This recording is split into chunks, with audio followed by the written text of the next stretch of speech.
Good morning students. Now coming to another topic, anabolic pathway. Aerobic respiration is also called anabolic pathway.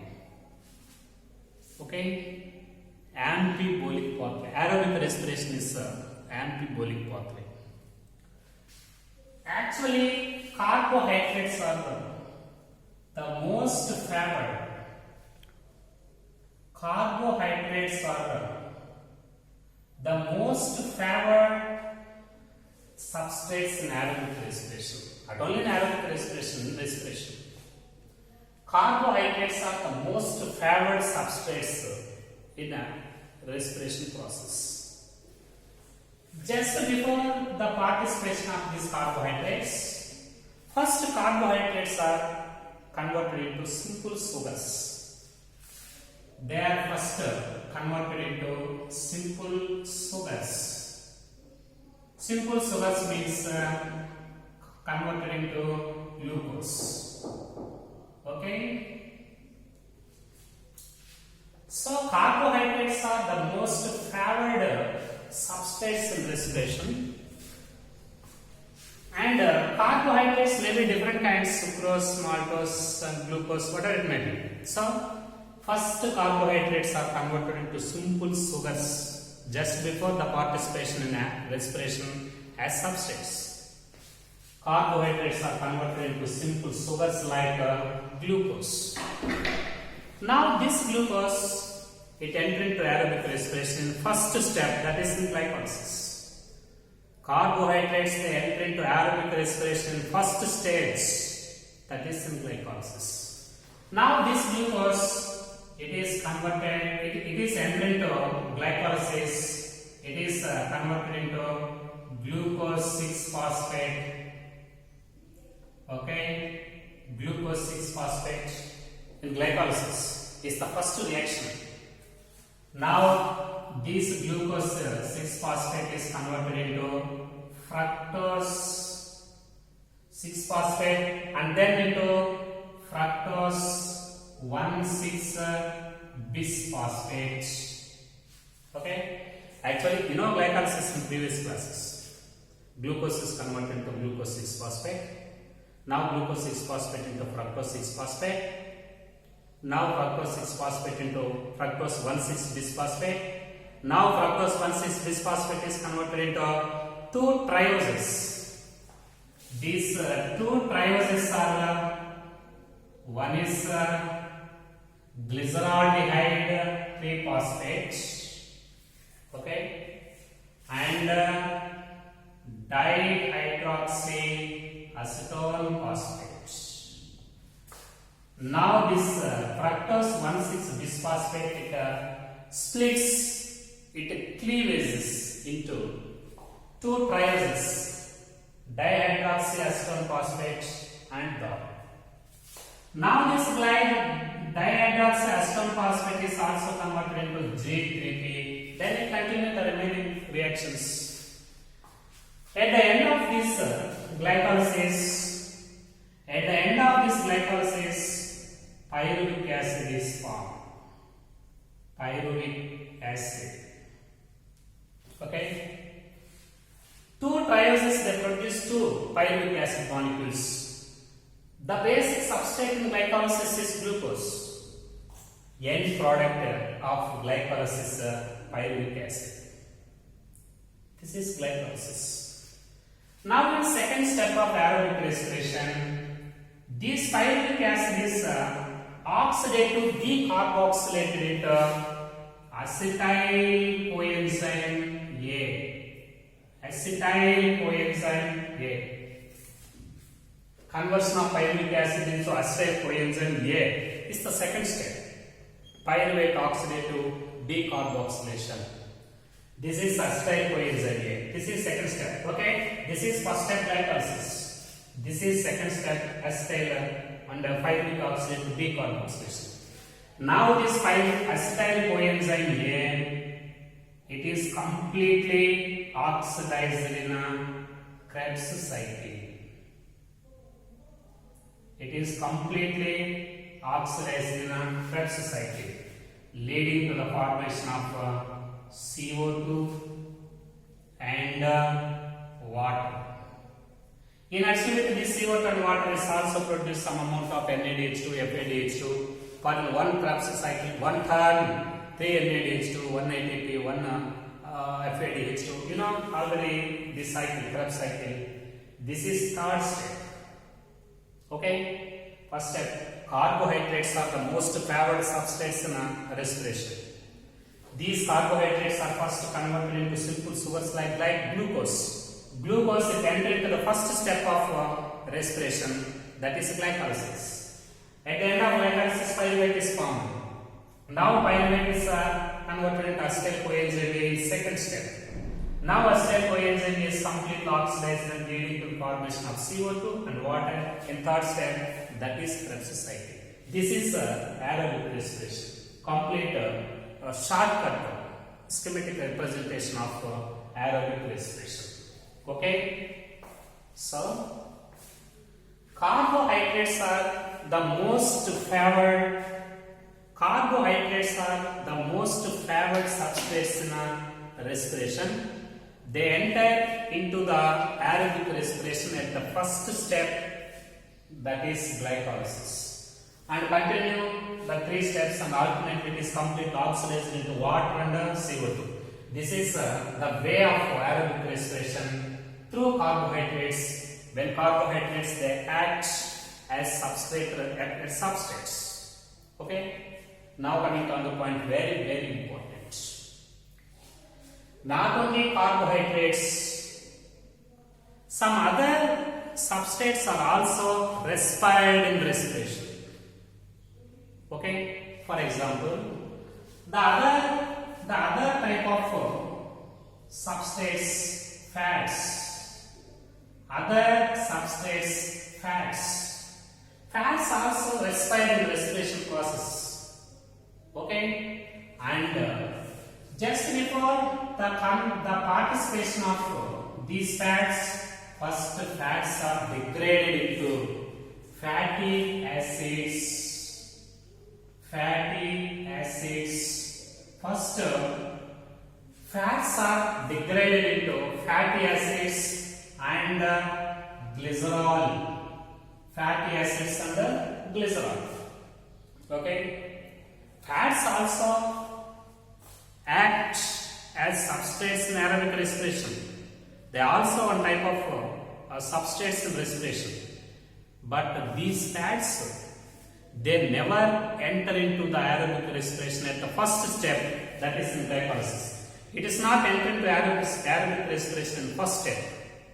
Okay? First, these fats are degraded into fatty acids and glycerol. Okay? First, these are degraded into fatty acids and glycerol. Now, these fatty acids, they are degraded into acetyl coenzyme A, and then it continue the aerobic respiration from this point. It is entering the aerobic respiration at this point. Which form of fats they are respired in the respiration process and are entering aerobic respiration? Fats are first degraded into fatty acids and glycerol. Now these fatty acids, when they act as substrates in aerobic respiration, first fatty acids are degraded into acetyl coenzyme A, and then it continues the aerobic respiration, that is glycolysis. Fatty acids are degraded into acetyl coenzyme A and enter into aerobic respiration at the point as acetyl coenzyme A. But what about glycerol? These glycerols, when they act as respiratory substrates, first they are degraded into dihydroxyacetone phosphate or PGAL. First, this glycerol is degraded into PGAL, phosphoglyceraldehyde, dihydroxyacetone phosphate.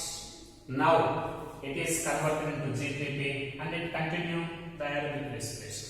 Very important. Fatty acids are enter into aerobic respiration in the form of acetyl coenzyme A. But glycerol enter into aerobic respiration in the form of PGAL or dihydroxyacetone phosphate. That is the participation of fats in aerobic respiration. Means these fats, they do not enter into aerobic respiration at that first point. They do not enter into aerobic respiration at the glycolytic stage. They enter into the aerobic respiration as acetyl coenzyme A, as in case of fatty acids, and as PGAL dihydroxyacetone phosphate in case of glycerol. That is the participation of fats in aerobic respiration. They do not enter into aerobic respiration at first step, that is in glycolysis. Fatty acids are entering into aerobic respiration in the form of acetyl coenzyme A, and glycerol is entering into aerobic respiration in the form of PGAL, that is dihydroxyacetone phosphate. Students, not only carbohydrates and fats, proteins also serve as substrates in the respiration process. Proteins, okay? Proteins also respire in respiration process. Just like these fats, proteins also, they do not enter into the aerobic respiration at first step. They never enter into the aerobic respiration at first step. During the oxidation of proteins, first these proteins are degraded into amino acids by proteases, enzyme proteases. Okay, first proteins are converted into, they are degraded into amino acids by enzyme proteases. Now these amino acids, they enter into the aerobic respiration. They enter into aerobic respiration by deamination. After the removal of amino group from these amino acids, they serve as substrates in aerobic respiration. So, first proteins are degraded into amino acids. After deamination, these amino acids, they enter into the aerobic respiration in any step in Krebs cycle. Amino acids, they enter into aerobic respiration in any step, in any reaction of Krebs cycle, even in the form of acetyl pyruvic acid. Very, very important. These proteins, they enter into the aerobic respiration in any reaction of Krebs cycle, even in the form of pyruvic acid. So, pure fats and proteins, they never act as respiratory substrates unless they are present in compounds with other compounds. Pure fats and proteins, they never act as substrates in aerobic respiration unless they form the compounds with other substances. Anyhow, proteins, they enter into aerobic respiration in any step of their cycle, even in the form of pyruvic acid. Students, very, very important. What is the common product? Okay, what is the common intermediate compound that are formed in the oxidation of fats, carbohydrates, and also proteins? What is the common product? That is acetyl coenzyme A. Fats are degraded into acetyl coenzyme A, and glycerol converted into G3P and also form acetyl coenzyme A. And proteins also may be entered into aerobic respiration in the form of pyruvic acid and also produce acetyl coenzyme A. So, what is the common compound, common intermediate compound in the oxidation process of all these products? The common compound in the oxidation process of all substrates, that is acetyl coenzyme A. Anyhow, carbohydrates, they enter into the aerobic respiration in first step, and fats and proteins, they never enter into aerobic respiration at first step. Only carbohydrates enter into aerobic respiration at first step, and fats enter into aerobic respiration. Fatty acids as acetyl coenzyme A, glycerol as a DAP, proteins as amino acids. Now coming to another point, very, very important. That is, students, aerobic respiration is also called amphiboolic pathway. Amphiboolic, amphi means both. amphiboolic pathway. Okay, what is amphiboolic pathway and why aerobic respiration is called amphiboolic pathway? So, in this aerobic respiration, on one hand, fats, carbohydrates, and proteins, they undergo oxidation. These substrates, they undergo oxidation, leading to the formation of CO2 and water. The complex giant molecules of substrates like fats, carbohydrates, and proteins, they undergo complete oxidation, leading to the formation of CO2 and water. This is a degradative process. This is a type of destructive process. This is a type of exergonic process. This is a type of catabolic process. So very, very important. Catabolic process. This is a catabolic process. Respiration is also serves as a catabolic process. Why it is called catabolic process? Because during respiration process, these carbohydrates, fats, and proteins, they are completely oxidized into CO2 and water, and also produce some amount of energy. This is catabolic process.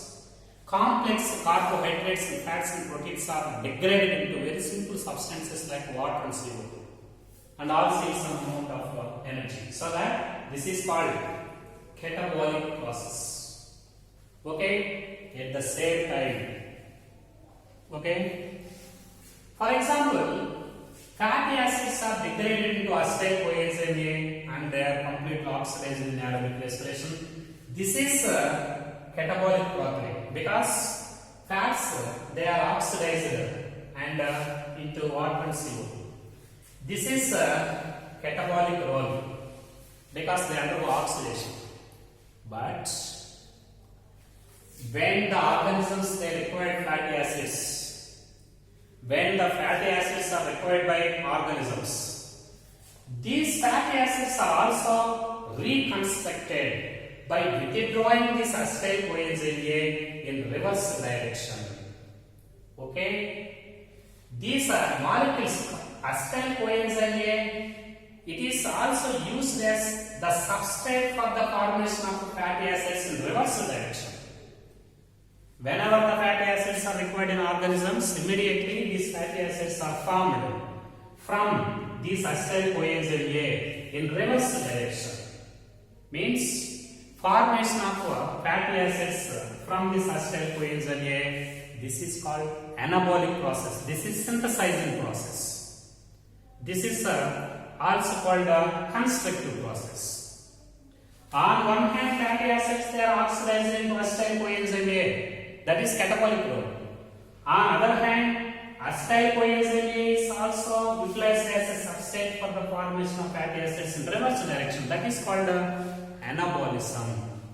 At the same time, proteins are also degraded into amino acids and they are completely oxidized in aerobic respiration. It is a catabolic role.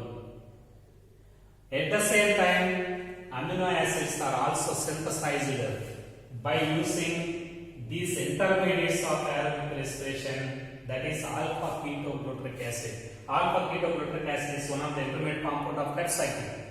Now this alpha ketogluteric acid is also used as the basic substrate for the formation of amino acids.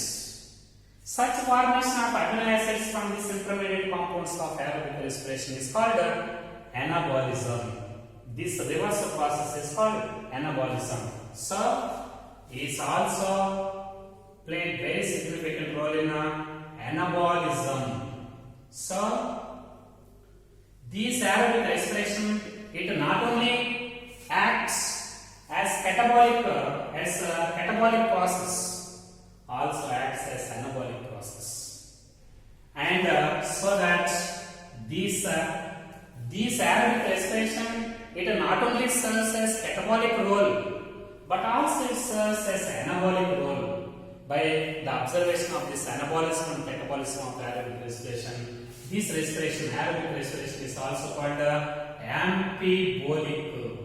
This is called amphibolic process. Amphi means both. Both means catabolic role and anabolic role. Because of this reason, this is called amphibolic pathway. This is called amphibolic pathway. Students, very important. In catabolic role, these respirations play very significant role in oxidation of fats, proteins and carbohydrates. That is catabolic role. In anabolic role, the intermediate compounds of this pathway, they are also used in the synthesis of amino acids and also fatty acids in reverse direction. This is the anabolic process. After the observation of this catabolic role and anabolic role of aerobic respiration, this aerobic respiration is rightly concluded as amphibolic pathway. So, amphibolic pathway. Aerobic respiration is called amphibolic pathway.